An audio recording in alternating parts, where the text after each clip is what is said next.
परम पिता परमेश्वर, हम आपका हृदय से धन्यवाद करते हैं क्योंकि आप अद्भुत युक्ति करने वाले हैं, अद्भुत सामर्थ्य काम करने वाले हैं, अपनी महिमा को प्रकट करने वाले हैं और हम सब के जीवन में अद्भुत कार्य करने वाले परमेश्वर। आपकी योजनाएं हमारे जीवन में हुई और आपकी महिमा, सारा दर सारी महिमा। धन्यवाद के साथ इस प्रार्थना को आपके प्रभु यीशु मसीह के नाम से। Praise the Lord. Praise the Lord. परमेश्वर का धन्यवाद करते हैं। Presence of God part 40, first century church and church age. पहली सदी की कलीसिया और कलीसियाई युग, जो अब कितने वर्ष हो गए? पहली सदी की कलीसिया यानी पहला जो कलीसिया की शुरुआत कहाँ पे हुई है? पेंतेकोस्त के दिन से। पेंतेकोस्त के दिन से जिस कलीसिया की शुरुआत हुई, 100 साल तक जब वो कलीसिया, आपको जिसका इतिहास मिलता है, वो कलीसिया का इतिहास 100 साल का जो परमेश्वर के वचन में है, बाइबल में, प्रेरितों के काम की पुस्तक में, ये 100 साल का इतिहास और आज कलीसियाओं की दशा। हम इसको कंपैरेटिव स्टडी करके देखेंगे कि क्या चीजें थी, शुरुआत क्या हुई थी और आज क्या खड़ा हो गया। सबसे पहली बात कि आज जब लोग कहते हैं फॉल्स टीचर, सबसे पहली झूठी शिक्षा का आरंभ कहां से हुआ और क्यों हुआ? ये जेन्युइन क्वेश्चन है। झूठी शिक्षा का आरंभ कहां से हुआ और क्यों हुआ? सबसे पहली बात आप ये देखिए, झूठी शिक्षा का आरंभ परमेश्वर की ठीक बंद रही शोर आ रहा ना, अब वो जनरेटर हो। झूठी शिक्षा का आरंभ कहां से हुआ और क्यों हुआ? सबसे पहले मेरे साथ निकालिए दूसरा पत्रस, उसका 2 अध्याय और उसका पहला पद पढ़िए। दूसरा पत्रस 2 अध्याय और उसका पहला पद।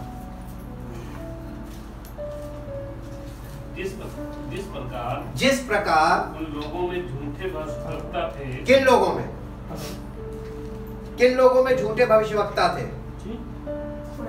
पुराने नियम के इजरायली लोगों में, पुराने नियम के लोगों में झूठे भविष्यवक्ता थे। जिस प्रकार उन लोगों में झूठे भविष्यवक्ता थे, उसी प्रकार तुम में भी झूठे उपदेशक होंगे। तुम में यानी नए नियम के लोगों में झूठे उपदेशक होंगे, झूठा उपदेश देने वाले होंगे, जो नाश करने वाले पाखंड का उद्घाटन छिप कर करेंगे और उस स्वामी का जिसने उन्हें मोल लिया है। कौन है वो? प्रभु यीशु मसीह। उसका इनकार करेंगे छिप के। अब आपको ये चीज इतनी आसानी से समझ में नहीं आएगी। कोई काम अगर कोई गुप्त रीति से कर रहा है तो किस तरीके से कर रहा है, देखने में आपको उसके काम को लगेगा कि ये प्रभु का काम है, लेकिन वो होगा नहीं। इसीलिए पवित्र आत्मा क्यों दिया गया था? पवित्र आत्मा सच्चे विश्वासियों को क्यों दिया गया? ताकि उन्हें इस बात की परख कि सच क्या है और झूठ क्या है। अब आपसे एक सवाल पूछते हैं, जो बैंक में कैशियर बैठता है, हेड कैशियर, आपने देखा होगा हर बैंक में कैशियर होता है, हेड कैशियर, उसको नोट, असली नोट और नकली नोट को वो ऐसे छू के बता देगा। उसको ये ट्रेनिंग कैसे दी जाती है कि वो असली नोट पहचाने, बिना किसी मशीन के और बिना किसी विधि के, वो छू के बता देगा। हाँ, छू के बता देगा। ऐसा ट्रेनिंग उसको कैसे दी जाती है मालूम है आपको? नहीं मालूम? मालूम है इसकी ट्रेनिंग कैसे दी जाती है? उसको बहुत लंबे समय तक असली नोटों को काउंट करते रहने के लिए, उसके हाथ में नोट गुजरता रहे दिन भर, असली नोटों को वो काउंट करता रहता। मैक्सिमम टाइम पे वो असली नोटों को डील करता है अपने हाथ से काउंटिंग के बाद, और इस तरीके से उसके हाथ में असली नोट की समझ आ जाती है, उसके परख आ जाती है। और ऐसे व्यक्ति को जब वो डीलिंग पे बैठाते हैं काउंटर पे, तो एक भी नकली नोट आएगा, ऐसे टच करेगा, चट से बता देगा ये नकली। क्योंकि नकली नोट और असली नोट को छू कर परखा जा सकता है। क्वेश्चन बहुत जटिल भी है और बहुत सरल भी है। कैसे? एक अंधा आदमी असली और नकली की पहचान कर लेता है, और एक पढ़ा लिखा आदमी, आंख वाला आदमी नहीं कर पाता। क्यों? अंधा आदमी उसको कैसे पकड़ लेता है असली नकली? छू कर। इसका मतलब ये भी एक ऐसी सेंस है कि आपको छू के पता चल जाएगा कि ये असली के नकली। तो कैसे लोग धोखा खा रहे हैं? धोखा खाने के पीछे आपका इन्वॉल्वमेंट होता है। आपको धोखा देने वाले को धोखा वही खाता है जो खुद धोखा देने की इच्छा रखता है। जिसके अंदर धोखेबाज दिल होगा उस व्यक्ति को हमेशा धोखा मिलेगा, और जो धोखा बोता है वो धोखा काटता है। आप जैसे ही आप धोखा दूसरे को देंगे, आप खुद भी धोखा काटेंगे। जो बोगे, ये प्रिंसिपल्स ऑफ गॉड है। जब आप किसी को धोखा नहीं देंगे, कोई आपको धोखा नहीं देगा। अक्सर लोग कहते हैं हम धोखा खा गए, और यीशु मसीह बार बार लोगों से कहता था अपनी सेवकाई में, धोखा मत खाओ, धोखा मत खाओ, धोखा मत खाओ। किससे कहता था धोखा मत खाओ? रिलीजियस लीडर से धोखा मत खाओ। रिलीजियस लीडर्स के बारे में कहता था धोखा मत खाओ। और पब्लिक को कितना जागरूक किया अबाउट द रिलीजियस टीचर्स कि धोखा मत खाओ, लेकिन पब्लिक ने नहीं। उसने अपना उद्धार के काम के लिए जिसके लिए वो आया था उसने किया और चला गया। उसके उस उद्धार के काम को ही सुसमाचार बोला। सुसमाचार बीज है, ठीक? वो बीज बो के चला गया। वो सुसमाचार जो बीज है वो ट्रू गॉस्पल है। वो बीज बोकर चला गया। उसके बाद फसल में गड़बड़ी कैसे आ गई? आइए चलिए मेरे साथ देखिए। यीशु मसीह जो आज हमको दिख रहा है, जो हमने आज आपके सामने लिखा है, यीशु मसीह इस काम के बारे में सबसे पहले शुरुआत में बोल के चला गया। उसने शुरू भी बोला, शुरू भी किया भी उसने, और उसने शुरुआत भी बताई और उसने आखिर भी बताया। और ऐसा कोई परमेश्वर के इकलौते पुत्र को छोड़कर ऐसा कोई व्यक्ति नहीं इस धरती पर जो आपको आखिर पहले बता दिया, अंत फल पहले बता दिया था, उसके बाद धोखा खा रहे। तो ये तो सबसे बड़ा धोखा है। जब हमें मालूम है कि इसका आंसर ये होना चाहिए और ये नहीं है तो गलत है, तो हम फिर गलत क्यों कर? नहीं भैया, ये भी आप समझिए कि जिस जगह पे हमसे गलती हो सकती है, ये चीज वो जानता था पहले जी, तो उस चीज को ऐड किया था। उस चीज पे हर उस पॉइंट पर उसने बोला है, तब भी और उसके बावजूद इसका मतलब या तो हम उसके लोग हैं नहीं, ड्रामा कर रहे हैं।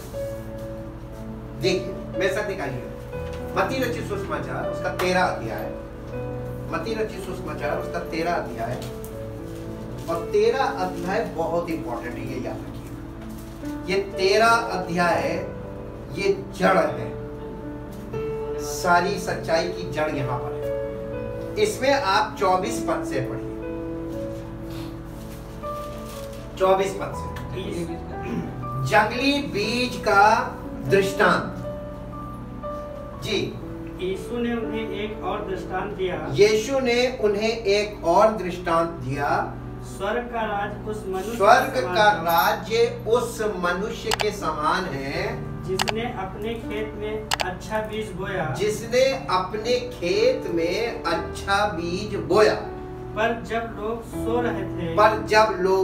रहे थे तो उसका बैरी आकर, तो उसका किसका? स्वर्ग का राज्य ऐसे मनुष्य के समान है जिसने अपने खेत में क्या किया? खेत में अच्छा बीज बोया। तो ये खेत का जो खेत जिसका खेत था, खेत के मालिक का दुश्मन, ठीक? हमारा और आपका दुश्मन नहीं, खेत के मालिक का दुश्मन। खेत के मालिक के दुश्मन ने क्या किया? जब वो सो रहे थे तो उसका बैरी आकर गेहूं के बीज, तो उसका बैरी आकर गेहूं के बीज जंगली बीज बोकर चला गया। जंगली बीज बोकर चला गया। जी, जब अंकुर निकले और बालें लगी तो जंगली दाने के पौधे भी दिखाई दिए। इस पर गृहस्थ के दासों ने, इस पर उस खेत के मालिक के जो सेवक थे, गृहस्थ के दासों ने आकर उससे कहा, हे स्वामी, क्या तूने अपने खेत में अच्छा बीज न बोया था? क्या तूने अपने खेत में अच्छा बीज नहीं बोया था? फिर जंगली दाने के पौधे उसमें कहां से आए? फिर ये जंगली दाने के पौधे उसमें कहां से आ गए? उसने उनसे कहा, यह किसी शत्रु का काम है। उसने तुरंत कहा, यह किसी शत्रु का काम है। जी।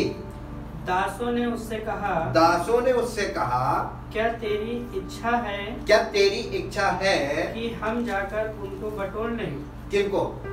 जो जंगली बीज, जो जंगली पौधे थे, जंगली गेहूं वाले जो पौधे थे, डुप्लीकेट गेहूं वाले जो पौधे हैं, वो कह रहे थे कि क्या जाकर हम उन्हें उखाड़ के अलग कर दें? उसने कहा, किसने?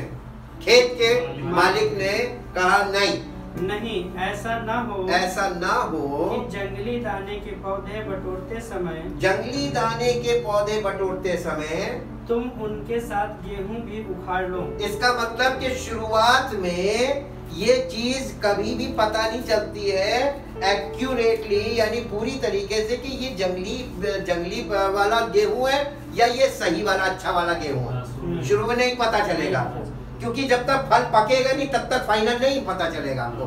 क्योंकि यहाँ पर जिस जंगली दाने को हिंदी में जंगली दाना लिखा है, लेकिन इंग्लिश में लिखा हुआ है कि ये वो गेहूं का दाना है जो देखने में बिल्कुल गेहूं के दाने के जैसा होता है, लेकिन इसकी क्वालिटी बिल्कुल फर्क होती है। ये दिखने में गेहूं के दाने के समान होता है, लेकिन अंदर से ये गेहूं के दाने के समान नहीं होता है। ये बाहर से गेहूं के दाने के समान होता है। इसका मतलब व्हीट रिजेंबल्स व्हीट, यानी देखने में वो गेहूं का दाना। तो अब आप बताइए, किसी चीज को आंखों से देखकर आप निर्णय ले सकते हैं कि ये सही है, ये गलत है? सच्चे विश्वासी और झूठे विश्वासी को आप कभी भी आंख से नहीं पता लगा सकते। ठीक, आगे। कटनी तक दोनों को एक साथ बढ़ने। कब तक? कटनी तक दोनों को एक साथ बढ़ने दो। यानी एक ही खेत में दो प्रकार के बीज, एक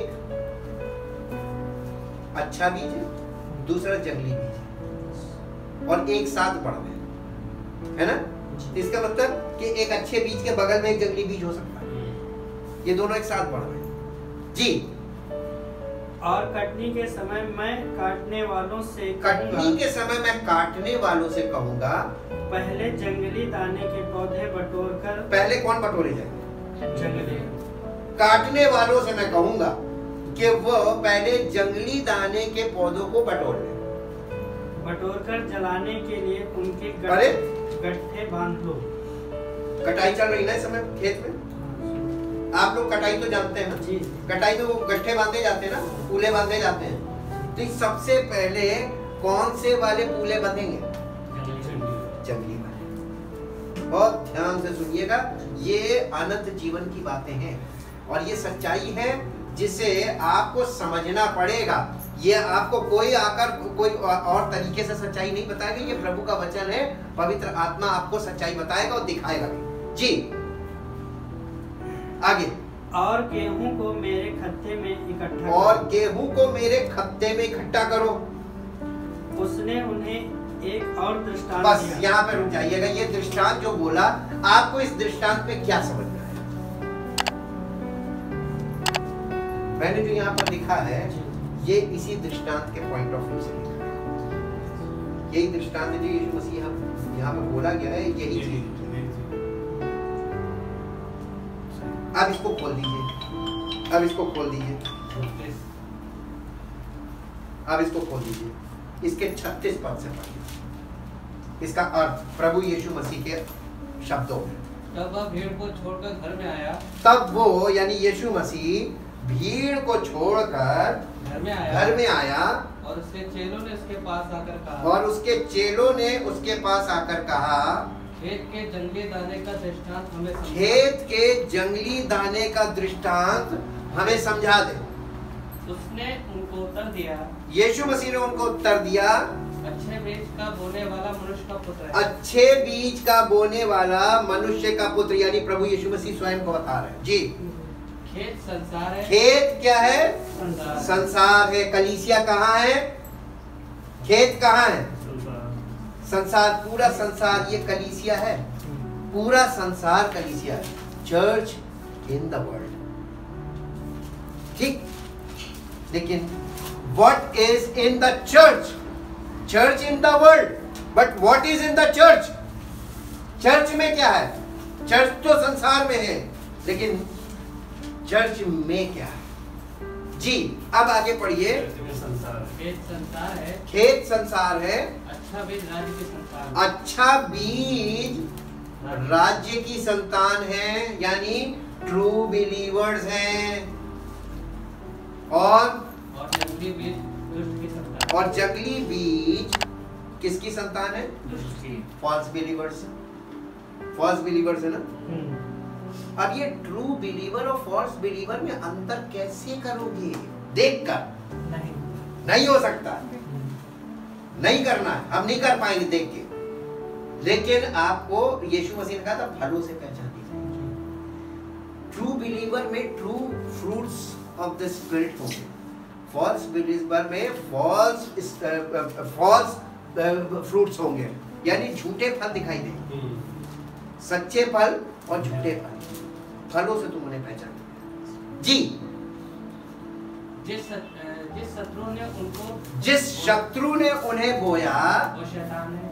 अरे बाप रे, इसका मतलब यीशु मसीह ने जहां पर बीज बोया वहां पर एक और व्यक्ति काम कर रहा है। कौन? शैतान भी वही काम कर रहा है। तो यीशु मसीह ने सुसमाचार बोया, सच्चा सुसमाचार बोया है, तो शैतान ने झूठा सुसमाचार बोया। तभी पौलुस ने कहा तुम कौन से सुसमाचार पर विश्वास करते? इसका मतलब सुसमाचार दो लोग, दो तरह के हैं, एक ट्रू एक फॉल्स। और आप ये बताइए कि जब आपको ट्रू मालूम है तभी तो फॉल्स समझ में आएगा। और अगर आपको ट्रू ना मालूम हो तो आप फॉल्स को क्या समझेंगे? आपको जो पहले सुसमाचार मिला था वो सत्य था कि जो आपको बाद में मिला वो सत्य? इसका मतलब पहले आपको झूठा समाचार मिला ना, झूठा सुसमाचार, क्योंकि झूठा सिस्टम खड़ा हुआ है, वहां से आपको झूठा सुसमाचार मिलेगा। फॉल्स गॉस्पेल ही मिलेगा, ट्रू नहीं मिलेगा। ट्रू मिलेगा किससे? Holi the spirit of Christ, वही आपको ट्रू गॉस्पेल दे सकता है। जी, आगे पढ़िए। कटनी जगत का अंत है, और काटने वाले कौन है? यहाँ पर कोई मनुष्य का इस्तेमाल नहीं किया। जी, अतः जैसे जंगली दाने बटोरे जाते और जलाए जाते हैं, वैसे ही जगत के अंत में होगा। बताइए कौन सा अंत और आएगा? आज क्या होगा? आज लोगों को ये पता चल गया है कि ट्रू और फॉल्स दो बॉडीज है। ट्रू बॉडी ऑफ क्राइस्ट है अगर, तो true false body of Christ भी है। फॉल्स बॉडी का मतलब फॉल्स बिलीवर्स। फॉल्स बिलीवर्स क्यों है? क्योंकि फॉल्स अपोस्टल्स खड़े हुए थे शुरुआत में, जैसे ट्रू अपोस्टल्स खड़े हुए थे वैसे ही फॉल्स अपोस्टल्स खड़े हुए। और ट्रू अपोस्टल्स ने ट्रू गॉस्पेल आगे भेजा, और उसको ट्रू जो डिसाइपल्स थे या जो ट्रू परमेश्वर के सच्चे सेवक थे, उसके बाद उन लोगों ने उनको आगे बढ़ाया। वैसे ही फॉल्स गॉस्पेल फॉल्स अपोस्टल्स के द्वारा जब चला, तो फॉल्स टीचर के टीचिंग के द्वारा, फॉल्स टीचिंग के द्वारा वो फॉल्स बिलीवर पैदा किए और फॉल्स बॉडी खड़ी कर दी। दोनों अपने पीरियड्स चला दिए। अब ये दो बॉडियां एक साथ चल रही, दो सेक्शन एक साथ चल रहे हैं। और हमारे हाथ में पूरा परमेश्वर का लिखित वचन है, तो हमें समझ में क्यों नहीं आ रहा है? क्योंकि पवित्र आत्मा नहीं। पवित्र आत्मा होता तो इसमें सब कुछ है, इसके बाहर जाने की जरूरत नहीं।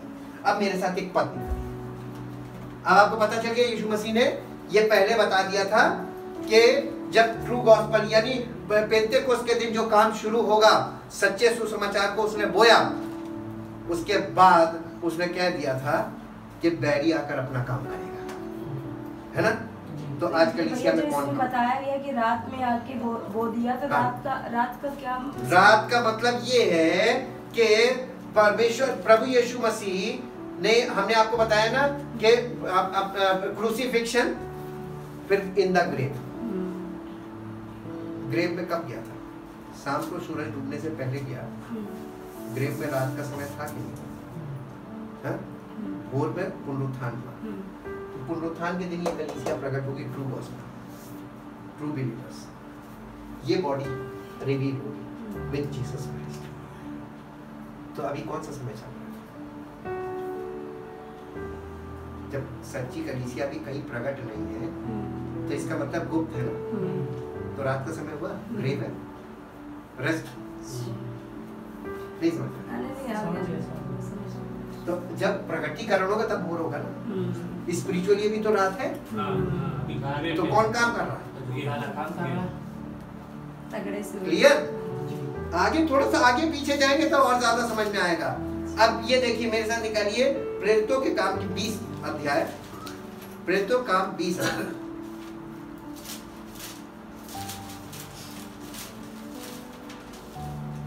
20 अध्याय, 20 अध्याय का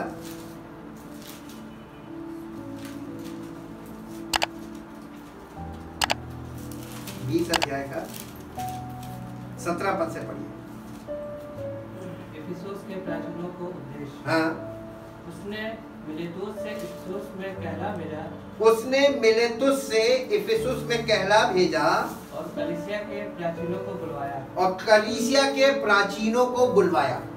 जब वे उसके पास आए तो उनसे कहा तुम जानते हो कि पहले ही दिन से हाँ, जब मैं आसिया में पहुंचा, पहले ही दिन से जब मैं आसिया में, आसिया का मतलब एशिया है, आसिया में यानी एशिया में पहुंचा, मैं हर समय तुम्हारे साथ किस प्रकार रहा। मैं हर समय तुम्हारे साथ किस प्रकार रहा जी। अर्थात बड़ी दीनता से और आंसू बहा बहा कर और उन परीक्षाओं में जो यहूदियों के षड्यंत्र के कारण मुझ पर आ पड़ी। मैं प्रभु की सेवा करता ही रहा। और जो बातें तुम्हारे लाभ की थी उनको बताने और लोगों के सामने और घर सिखाने से कभी ना झिझका। पौलुस के द्वारा पवित्र आत्मा कैसे काम करता था? लोगों को सिखाने का काम करता था कि नहीं करता था? घर जाकर सिखाने का काम करता था, नहीं करता था? तो ये बाइबल टीचिंग चलती थी घर। होली स्पिरिट के से प्रेरित व्यक्ति कौन था? पौलुस। सच्चा सेवक जब काम करता है तो वो घर पवित्र आत्मा उसको लेके जाता है जी। वरन यहूदियों और यूनानियों के सामने गवाही देता रहा कि परमेश्वर की ओर मन फिराना और हमारे प्रभु यीशु मसीह पर विश्वास करना चाहिए। अब देखो मैं आत्मा में बंधा हुआ यरूशलेम को जाता हूँ और नहीं जानता कि वहाँ मुझ पर क्या क्या बीतेगा। केवल ये कि पवित्र आत्मा हर नगर में गवाही दे देकर। देखिए यहाँ पर सेवक काम कर रहा है कि परमेश्वर का आत्मा काम कर रहा है? प्रभु का आत्मा काम कर रहा है। प्रभु का आत्मा काम कर रहा है। पहली सदी की कलीसिया में प्रभु का आत्मा काम कर रहा था। आज कौन काम कर रहा है? तो ये प्रभु की आत्मा के स्थान सेवकों ने ले लिया। Physical body, physical servants, physical workers, और इसीलिए फॉल्स बॉडी खड़ी हो गई जी। केवल ये है कि पवित्र आत्मा हर नगर में पवित्र आत्मा हर नगर में गवाही दे देकर मुझसे कहता है कि बंधन और क्लेश तेरे लिए तैयार है। जी, परंतु मैं अपने प्राण को कुछ नहीं समझता कि उसे प्रिय जानूं वरन ये कि मैं अपनी दौड़ को और उस सेवा को पूरी करूं जो मैंने परमेश्वर के अनुग्रह के सुसमाचार पर गवाही देने के लिए सुसमाचार पर गवाही देने के लिए प्रभु यीशु से पाई है। कितनी बड़ी चीज है ये परमेश्वर की सेवकाई। ये इतनी आसानी से कैसे मिल गई? जब प्रभु अपनी आत्मा की सामर्थ्य भी देता है तब हम ये काम कर सकते हैं। अपनी मर्जी से कर ही नहीं सकते और ये शरीर से होना ही नहीं है। जी, अब देखो मैं जानता हूँ कि तुम सब जिनमें मैं परमेश्वर के राज्य का प्रचार करता फिरा मेरा मुंह फिर न देखोगे। इसलिए मैं आज के दिन तुमसे गवाही देकर कहता हूँ कि मैं सबके लिए लहू से निर्दोष हूँ। मैं सबके लिए लहू से निर्दोष हूँ। जी, क्योंकि मैं परमेश्वर के सारे अभिप्राय को तुम्हें पूरी रीति से बताने से नहीं झिझका। इसने सारी सच्चाई लोगों को सिखा दी थी, बता दी थी पहली सदी की कलीसिया को। जी, इसलिए अपनी और पूरे झुंड की यानी कलीसिया चौकसी करो। ये उन लोगों से कहा था पहली सदी की कलीसिया को, उनकी चौकसी करो जिसमें पवित्र आत्मा ने तुम्हें अध्यक्ष ठहराया है। इसका मतलब परमेश्वर की सेवकाई पवित्र आत्मा के द्वारा अध्यक्ष ठहराया जाता है, परमेश्वर की ओर से, मनुष्यों की ओर से नहीं। इस कलीसिया में तो ये होता था पहली सदी। आज क्या होता है? मनुष्यों में सबसे कंसेंट ले लो, जिसको सब लोग कह रहे हैं उसी को। जी, आगे कि तुम परमेश्वर की कलीसिया की रखवाली करो। नहीं, फिर से पढ़िए, क्या कहाँ से छोड़ा था? उस अध्याय जिसमें पवित्र आत्मा पूरे झुंड की चौकसी करो। ना इसलिए अपनी और पूरे झुंड की चौकसी करो। ये कौन है? अपनी मतलब सेवकों से कह रहा है, अपनी और पूरे झुंड यानी कलीसिया की चौकसी करो जिसमें पवित्र आत्मा ने तुम्हें अध्यक्ष ठहराया है। यानी हर जगह जाकर आपको कुछ नहीं करना। जहां आपको बोला गया है, जहां आपको कलीसिया दी है, वहां पर आपकी जिम्मेदारी है, वहां से आपका हिसाब लिया जाएगा। जी, कि तुम परमेश्वर की कलीसिया की रखवाली करो। कि तुम परमेश्वर की कलीसिया को चलाना है कि कलीसिया की रखवाली करनी। आदम को परमेश्वर ने क्या काम दिया था? सब कुछ तो उसको मिला था, बीज बो दिए थे, फल लगे हुए थे, उसको कहा था इसकी रखवाली करो। वही काम तो हम लोगों को बोला गया है कि तुम रखवाली करो। तो ये सेवक की जिम्मेदारी थी, लेकिन वो सेवक पवित्र आत्मा के द्वारा नियुक्त किए हुए थे। उनकी जिम्मेदारी से उन्होंने इस काम को किया। आज के ये कहां से सेवक आ गए? जी, आगे पढ़िए, आगे भी पढ़िए। जिसे उसने अपने लहू से मोल लिया है। उस कलीसिया की रखवाली करो जिसे प्रभु यीशु मसीह ने अपने लहू से मोल लिया है। जी, मैं जानता हूँ कि मेरे जाने के बाद हारने वाले भेड़िए तुम में आएंगे। वो कलीसिया में आ जाएंगे। और उसने पहले ही बता दिया था, प्रभु यीशु मसीह ने सबसे पहले बता दिया जंगली वृक्ष के दृष्टांत। फिर उसके बाद उसी चीज को पवित्र आत्मा ने पौलुस के द्वारा भी बुलवाया कि वो आएंगे। ऐसा क्यों होगा?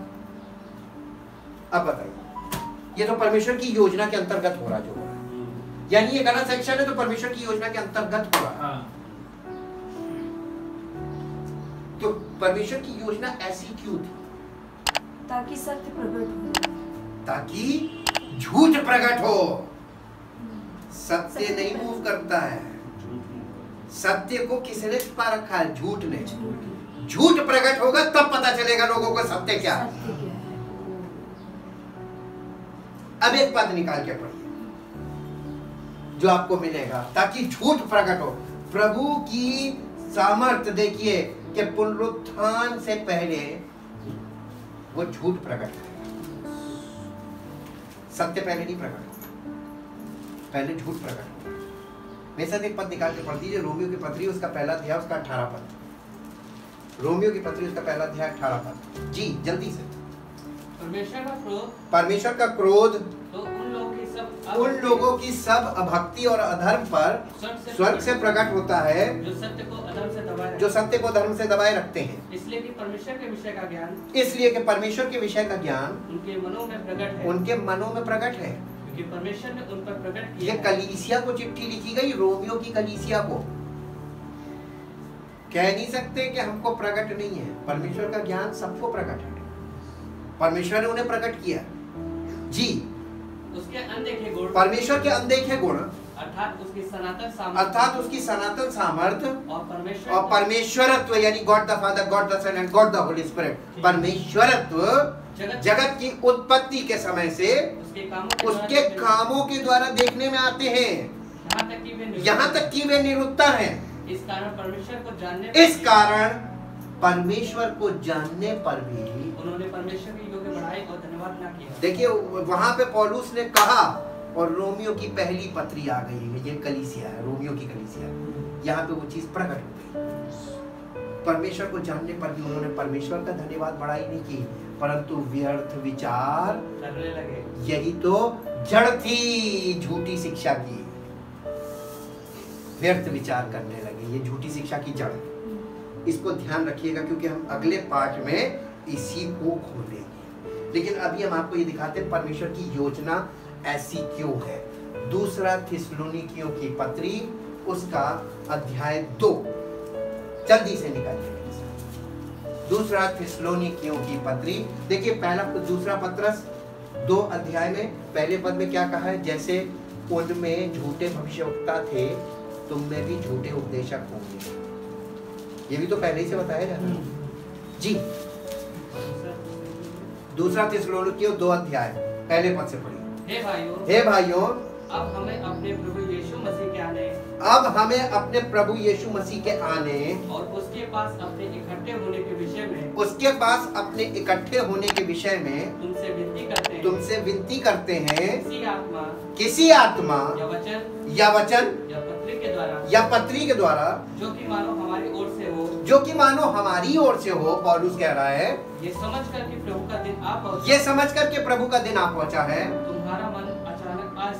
तुम्हारा मन अचानक अस्थिर ना हो जाए, डिसबैलेंस मत हो जाना, मेंटली डिसबैलेंस मत हो जाना। जी और ना तुम घबराओ किसी रीति से किसी के धोखे में ना आना, क्योंकि वह दिन आएगा जब वो दिन यानी प्रभु की दोबारा आने वाला दिन, वो दिन तब तक नहीं आएगा जब तक धर्म का त्याग ना हो। और वह पाप का पुरुष अर्थात विनाश का पुत्र प्रकट ना हो। इसका मतलब कि इस जो जंगली दाना बोने वाला था वो कौन था? विनाश का पुत्र। उसने उन लोगों को जो उसके द्वारा जो विश्वासी बने तो वो फॉल्स बिलीवर हुए, तो वो विनाश के पुत्र वही सब हो गए, सन्स ऑफ परडिशंस, है ना। शैतान ने एक काम किया, लोगों को भरमा दिया। जी आगे। जो विरोध करता है और हर एक से जो ईश्वरीय या पूज्य कहलाता है अपने आप को बड़ा ठहराता है, यहाँ तक कि वो परमेश्वर के मंदिर में बैठकर अपने आप को ईश्वर ठहराता है। क्या तुम्हें स्मरण नहीं जब मैं तुम्हारे यहाँ था तो तुमसे ये बातें कहा करता था। तुम उस वस्तु को जानते हो जो उसे अभी रोक रहा है जी, कि वह अपने ही समय में प्रकट हो। क्योंकि अधर्म का भेद अब भी कार्य करता जाता है। पर अभी एक रोकने वाला, अभी एक रोकने वाला है। और जब तक वह अभी एक रोकने वाला है, हाँ। अरे जब तक वह दूर न हो, जब तक वो दूर ना हो, रोकने वाला दूर ना हो, वह रोके रहेगा, वो रोके रहेगा जी। तब वह अधर्मी प्रकट होगा, तब वो अधर्मी प्रकट होगा। पहले कौन प्रकट होगा? प्रभु के अधर्मी। झूठी शिक्षा का जो जड़ है वो है शैतान। पहले शैतान और उसके सारे लोग, ये पहले प्रकट किए जाएंगे। जंगली दाने के पौधे पहले बटोरे जाएंगे। मिला के देख लीजिए बिल्कुल जी। जिसे प्रभु यीशु अपने मुंह की, जिसे प्रभु यीशु मसीह अपने मुंह की फूंक से मार डालेगा। ले, क्योंकि ये लोग झूठ को ही तो सत्य जान के बैठे हैं, तो प्रकट यही होगा, तभी तो सत्य खुलेगा। आगे, और अपने आगमन के तेज से भस्म करेगा, और अपने आगमन के तेज से भस्म कर देगा जी। उस अधर्मी का आना, उस अधर्मी का आना शैतान के कार्य के अनुसार, शैतान के कार्य के अनुसार सब प्रकार की झूठी सामर्थ, चिन्ह, यानी फॉल्स पावर्स भी है। सामर्थ भी दो प्रकार की है, सच्ची और झूठी। और जो लोग सत्य को नहीं जानते और सत्य को नहीं मानते, वो झूठी पावर्स में जाके फंस जाते हैं जी। झूठी सामर्थ, चिन्ह और अद्भुत काम, चिन्ह और अद्भुत काम, यानी झूठे चमत्कार हुए फंस जाते हैं। झूठी सामर्थ से झूठे चमत्कार होते हैं जी। और नाश होने वालों के लिए, और नाश होने वालों के लिए अधर्म के सब प्रकार के धोखे के साथ होगा, अधर्म के सब प्रकार के धोखे के साथ होगा, क्योंकि उन्होंने सत्य के प्रेम को ग्रहण नहीं किया। क्योंकि उन्होंने, यहाँ कुछ गड़बड़ी आ रही पढ़ने में, बाइबल से पढ़िए। क्योंकि उन्होंने, ये कौन सी वर्ष है?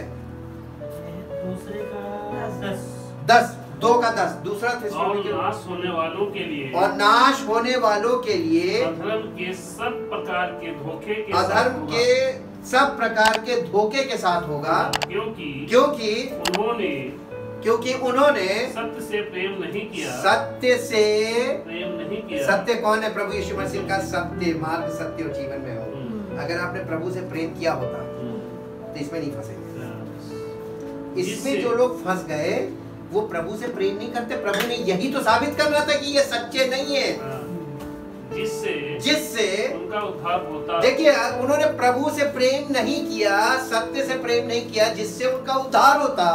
इसी कारण परमेश्वर उनमें एक भटका देने वाली, परमेश्वर उनमें एक भटका देने वाली सामर्थ को भेजेगा। ये स्पिरिचुअल पावर काम करेगी जी, कि वे झूठ की प्रतीति करें। ये प्लान ऑफ गॉड है कि नहीं है?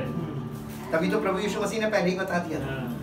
परमेश्वर का सारा प्लान खोल दिया गया था। उसने कहा, मैंने जीवन और मृत्यु और आशीष और श्राप सब तुम्हारे सामने रखा है, चुनाव तुमको करना है। हमारा काम सिर्फ चुनाव करने का था। मैक्सिमम लोगों ने क्या चुना? उसने सही और गलत हमारे सामने दोनों चीजें। वचन में सब कुछ है। पवित्र आत्मा, अगर आपको सच्चा, आप सच्चे व्यक्ति हैं, आपको पवित्र आत्मा बिल्कुल सही चीज दिखाएगा। और अगर आप झूठे हैं तो एक यानी भटका देने वाली आत्मा, वो आपको भटका ले जाएगी। सूप पे भटकेगा ना जी। दिखा तो दिया उसने जी। आगे पढ़िए।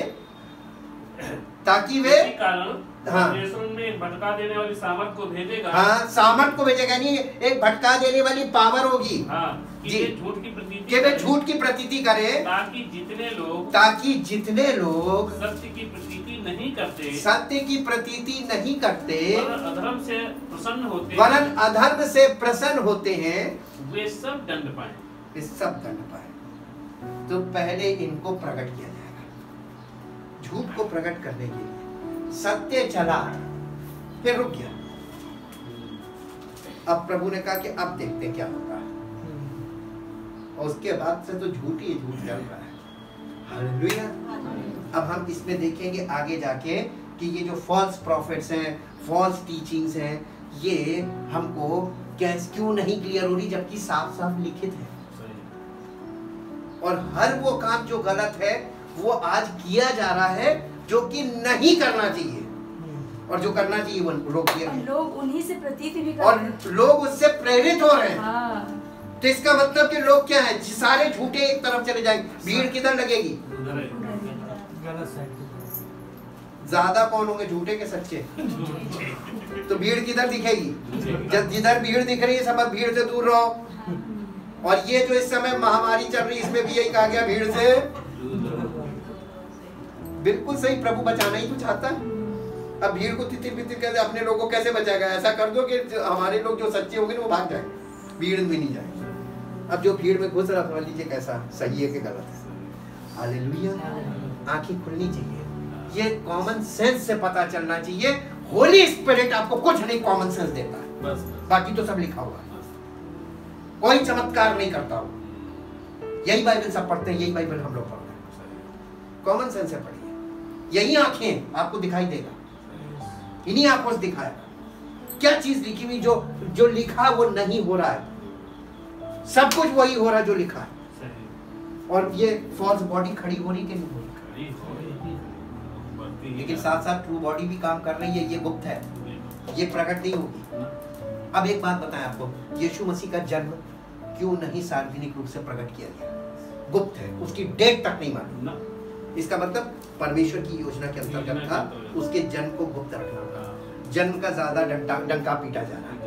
ये गुप्त बॉडी क्या कर रही है? यीशु मसीह के जन्म को आगे करके बढ़ा रही है, जबकि परमेश्वर ने उसके जन्म को गुप्त कर दिया था। किसी को नहीं पता चला जब वो पैदा हुआ।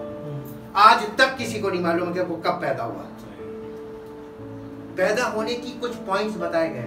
उसके बाद यीशु मसीह काम कर रहा था। जिसने उसको पहचाना यीशु मसीह को, आप देखिएगा लिखा है यीशु मसीह ने मुझे प्रकट मत करना। मना किया था। क्यों मना किया था? उसने कहा था मुझे प्रकट मत करना, मैं मसीह हूं। और देखिए शास्त्री फरीसी उसके पीछे लगे रहे कि बता दे कि तू ही है मसीह। उसने कभी नहीं बताया। उसने अपने आप को स्वयं भी प्रकट नहीं किया। उसके बाद जो जिन्हें पहचानना था उन्होंने उसको उस समय पहचान लिया। पहचाना था कि नहीं पहचाना? उसके बाद देखिए दुष्ट आत्माएं उसको पहचानती थी। यीशु मसीह कभी भी दुष्ट आत्माओं को बोलने की अनुमति नहीं देता था। मालूम क्यों? क्योंकि वो चिल्ला के बताती थी परमेश्वर का पुत्र। उन्हें बोलने की अनुमति नहीं देते, बोलने से पहले निकालते थे ताकि उसे प्रकट ना करे। तो लोग उसको प्रकट क्यों करना चाहते? जब यीशु मसीह का क्रूसिफिक्शन हुआ सबके सामने हुआ, लेकिन उसको नहीं पहचाने। लेकिन जिसने भाला मारा उसने कहा ये वाकई परमेश्वर का पुत्र था। जो लोग वहां पे पहरा दे रहे थे कब्र पे, जब कब्र फटी उन्होंने कहा ये वाकई परमेश्वर का पुत्र था। व्यक्तिगत तौर पर सबने माना, लेकिन सार्वजनिक तौर पर उसको डिक्लेयर नहीं किया गया कि यही है। स्वर्गारोहण हुआ, उसके नहीं उसका पुनरुत्थान हुआ। पुनरुत्थान के बाद वो सबको सार्वजनिक तौर पर क्यों नहीं दिखाई दिया? गुप्त में प्रकट हुआ। जिसको उसे प्रकट करना था वो चला गया। गुप्त में आया, सब कुछ करके और गुप्त में गया। ये प्लान ऑफ गॉड था। हालेलुया। हम वचन में इन चीजों को समझते हैं और विश्वास अपने लोगों को ये जी। लेकिन जब भी वो सार्वजनिक तौर पर प्रकट होगा तो ट्रू बॉडी ऑफ क्राइस्ट के साथ प्रकट होगा। अपनी बॉडी। तो क्या हम लोग इसका हिस्सा नहीं बन सकते हैं? हम सच्चे विश्वासी होंगे, पवित्र आत्मा के अनुसार चलेंगे और प्रभु के आगमन तक उसके लिए ठहरे रहेंगे। हम उसके साथ प्रकट होंगे। इसी को कहते हैं डे ऑफ रिजरेक्शन, जो आने वाला है। उससे पहले ये फॉल्स बॉडी प्रकट है, उससे पहले। हालेलुया। आगे के प्लान भी क्लियर हो रहे हैं, हमारे लिए परमेश्वर की योजना क्या वो भी क्लियर। Thank you Jesus. परम पिता परमेश्वर, हम आपका दिल से धन्यवाद करते हैं। आपका वचन पूर्ण सत्य है और सब कुछ वचन में क्लियर स्पष्ट है। अगर पवित्र आत्मा के सहयोग से उसके द्वारा हम इन वचनों को देखें तो हमें सब कुछ दिखाई भी देगा और समझ में भी आएगा, ताकि प्रभु आपके लोगों को पूरी आशा है और उनका विश्वास भी मजबूत रहे और वो धीरज धरकर अपने प्रभु की बाट जोड़े और अपने आप को तैयार रखें ताकि हम उसके प्रकट होने पर उसके साथ प्रकट और हम सब उसकी महिमा का कारण बने। धन्यवाद के साथ इस प्रार्थना को आपके इकलौते पुत्र प्रभु यीशु मसीह के नाम से आमीन। Praise the Lord.